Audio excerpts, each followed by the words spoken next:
Hi my friends, my name is Daniel Villarino. Welcome to my YouTube channel. Today I have several things I would like to share with you. First, I would like to do some follow-up on the previous video because I forgot to mention a couple of things. When I prepared the paste, one of the things that I forgot to mention is about the aroma or the smell of the paste. This is basically odorless.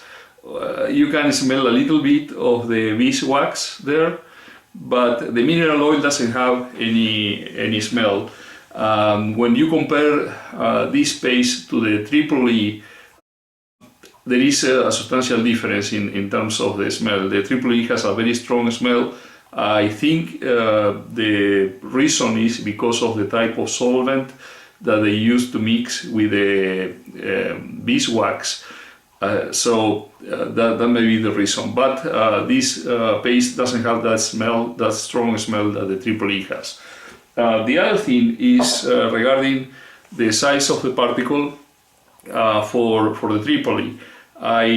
The powder that I bought has average size of 18 microns. That's basically, you know, when you get an abrasive powder, the grains have different sizes, of course. It's a distribution of sizes, but the average size in this particular one is about 18 microns. And I am trying to get another compound based on aluminum oxide, which is going to be a smaller size of particle, about 4 microns, to make another paste that will be like a following step to the Triple E abrasive paste to continue with the process of smoothing the surface.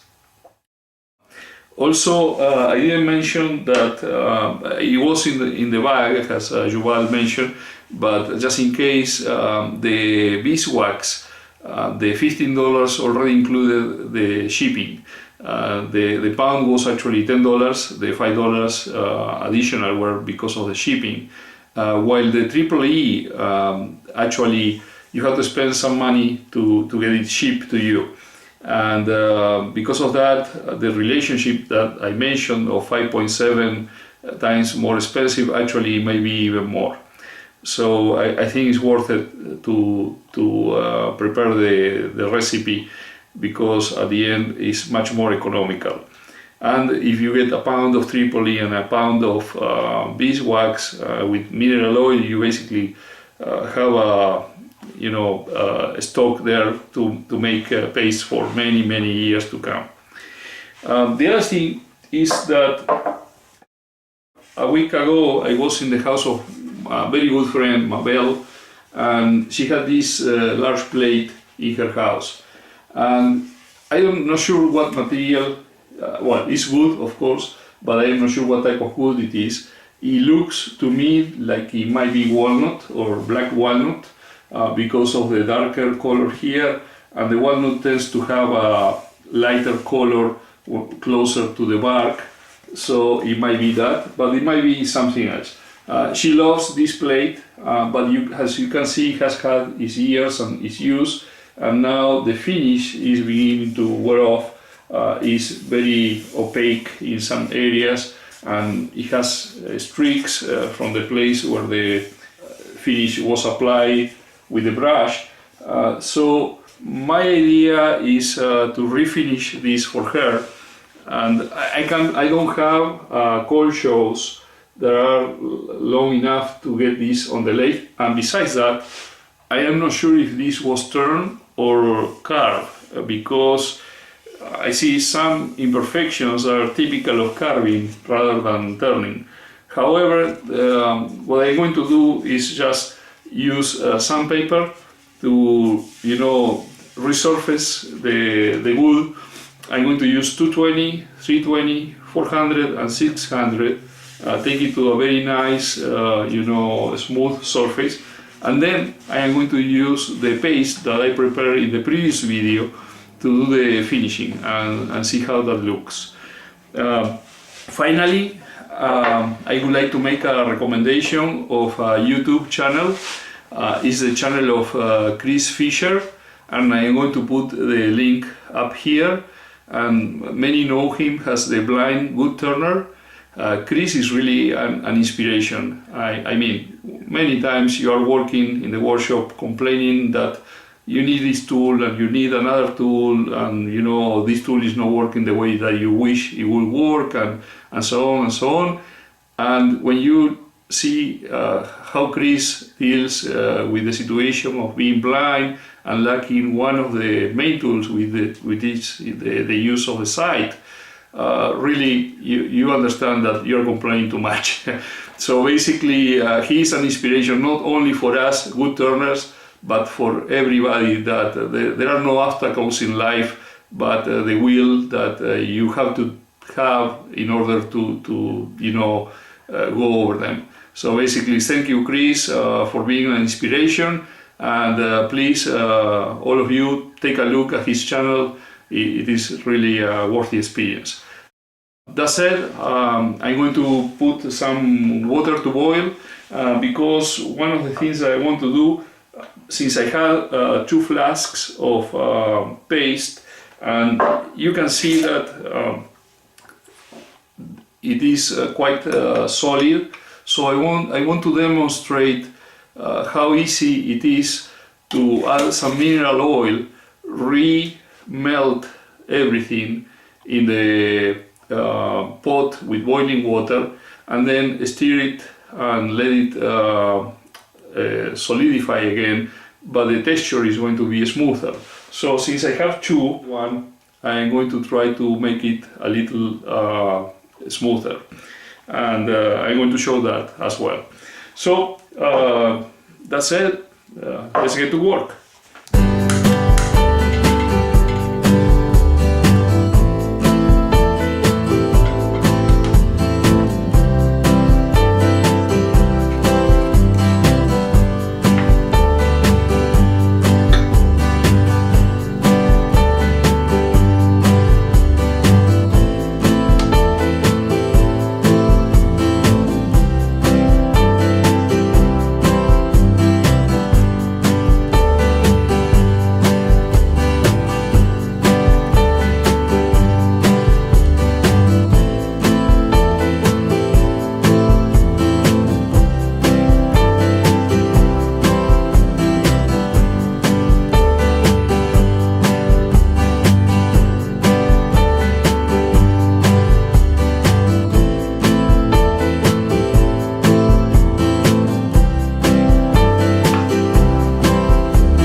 Okay, while I was sanding the piece, at the same time kept moving the mixture, and you can see it looks much more like a paste now than before.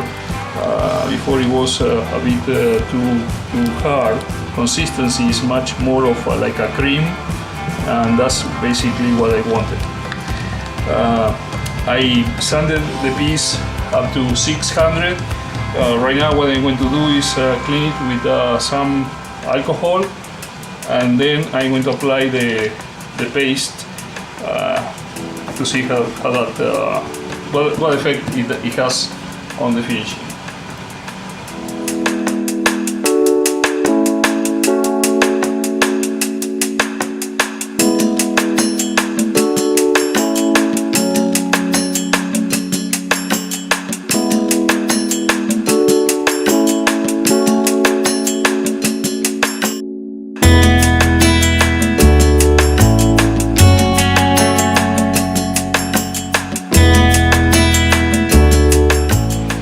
Because I am doing this by hand, I'm going to use a piece of cloth.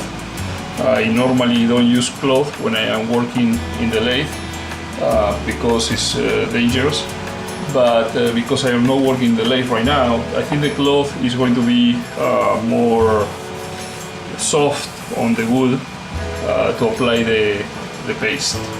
So I'm going to use that.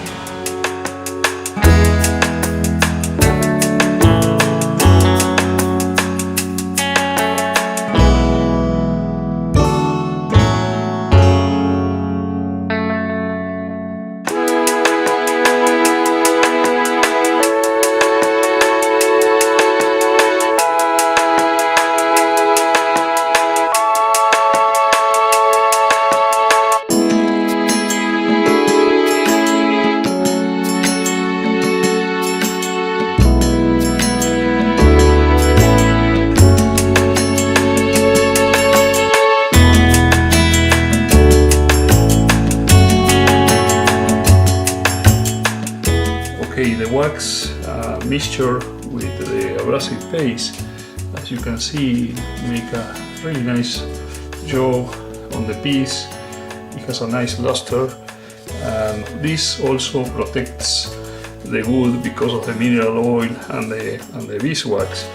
But what I'm going to do now is actually I'm going to apply just a bit of carnauba wax and polish it to give it a better finish and also to protect the wood even more.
Okay, my friends, I just finished restoring the plate.